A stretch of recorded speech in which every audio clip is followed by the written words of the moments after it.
2026 সালের মে মাসের এক তপ্ত সকাল। গাজীপুরের টঙ্গী শিশু উন্নয়ন কেন্দ্রের লোহার গ্রিলগুলোর ওপাশে থমকে আছে কয়েক ডজন কিশোরের ভবিষ্যৎ।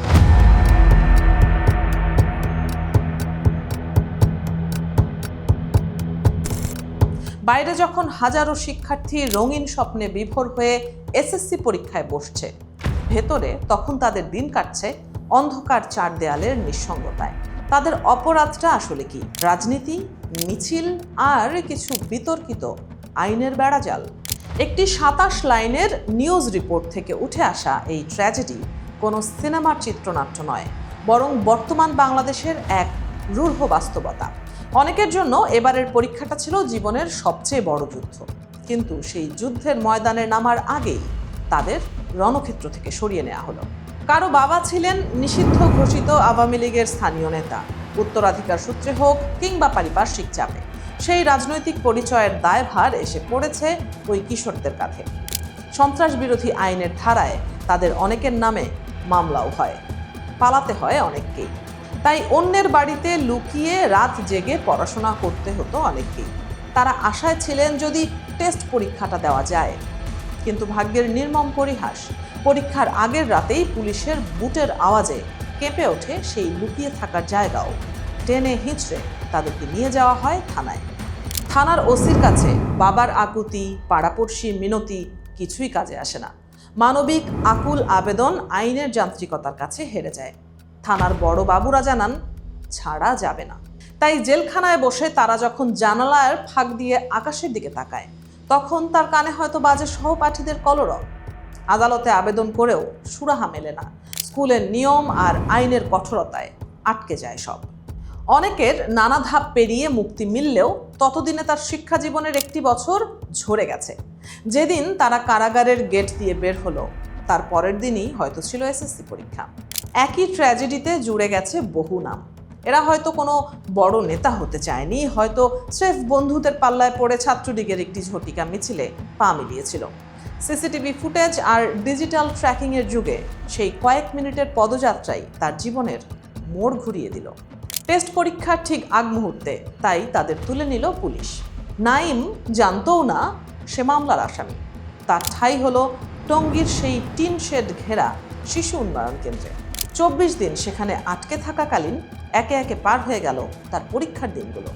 পরিবার মরিয়া হয়ে প্রত্যয়নপত্র জোগাড় করলো, স্কুল থেকে চারিত্রিক সনদ আনলো, কিন্তু যখন জামিন মিলল ততদিনে তাদের পরীক্ষা শেষ।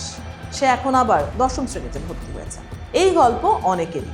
মে মাসের প্রথম 5 দিনেই গাজীপুরের এই কেন্দ্রে দেখা গেছে 57 জন শিশুকে, যাদের নামে সন্ত্রাস বিরোধী বা বিশেষ ক্ষমতা আইনের মতো গুরুতর অভিযোগ। জানুয়ারি থেকে মে পর্যন্ত এই সংখ্যাটা ছাড়িয়েছে 118। মানবাধিকার কর্মীদের কপালে এখন চিন্তার ভাঁজ। সুপ্রিম কোর্টের প্রবীণ আইনজীবীদের মতে, আইন শিশুদের ক্ষেত্রে নমনীয় হওয়ার সুযোগ দিলেও বর্তমানে তার প্রয়োগ দেখা যাচ্ছে না। 16 বছরের একটি কিশোরের বিবেক বুদ্ধি কতটা পরিপক্ক হয় যে তাকে 8 মাস শিকলবন্দি করে রাখতে হবে? আইন বিশেষজ্ঞরা প্রশ্ন তুলছেন, এই শিশুদের যদি শুরুতেই সংশোধনের সুযোগ না দিয়ে ঢালাওভাবে বিতর্কিত আইনে গ্রেপ্তার করা হয়, তবে তাদের ভবিষ্যৎ কোন অন্ধকারের দিকে যাবে?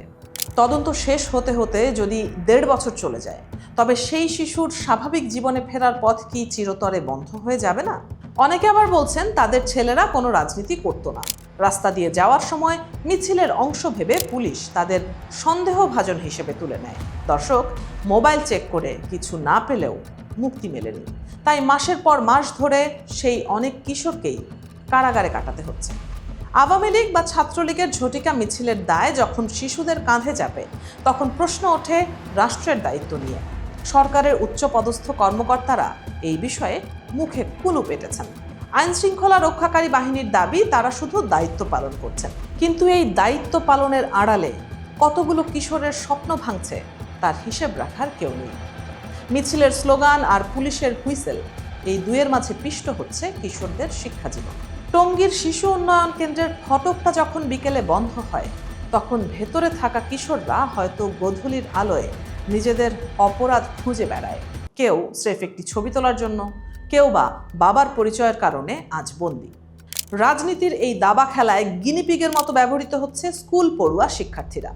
একদিকে নিষিদ্ধ সংগঠনের তকমা, অন্যদিকে আইনের কঠোর বেড়াজাল, দুইয়ের চাপে পিষ্ট হচ্ছে আগামীর বাংলাদেশ। আজকের বাংলাদেশে শিশুরা যখন জেল হাজতে বসে পরীক্ষার বদলে আইনের মারপ্যাচ মুখস্থ করে, তখন বুঝতে হবে সমাজ হিসেবে আমরা কোথাও বড় ভুল করছি। সংশোধন আর শাস্তির মাঝে যে সূক্ষ্ম রেখা থাকে তা আজ ঝাপসা হয়ে গেছে। গাজীপুরের সেই বন্দিশালায় রাত নামে, বাইরের পৃথিবীতে হয়তো আতশবাজি ফোটে এসএসসির সাফল্যের আনন্দে, কিন্তু ভেতরের 57 জন শিক্ষার্থীর কাছে সেই রাত কেবলই দীর্ঘতর হয়।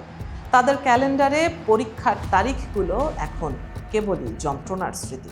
ইতিহাস হয়তো এই সময়টাকে মনে রাখবে এক অদ্ভুত বৈপরীত্যের জন্য, যেখানে শিশুদের হাতে কলমের বদলে হাতকড়া পরিয়ে দেওয়া হয়েছিল স্রেফ সন্দেহের বশবর্তী হয়ে। দর্শক, খবরের পাতার এই ছোট কলামগুলো আসলে এক একটা বিশাল দীর্ঘশ্বাস। রাজনীতি আসবে, দল নিষিদ্ধ হবে, ক্ষমতা বদলাবে, কিন্তু এই কিশোরদের হারিয়ে যাওয়া বছরগুলো আর কখনো ফিরে আসবে না।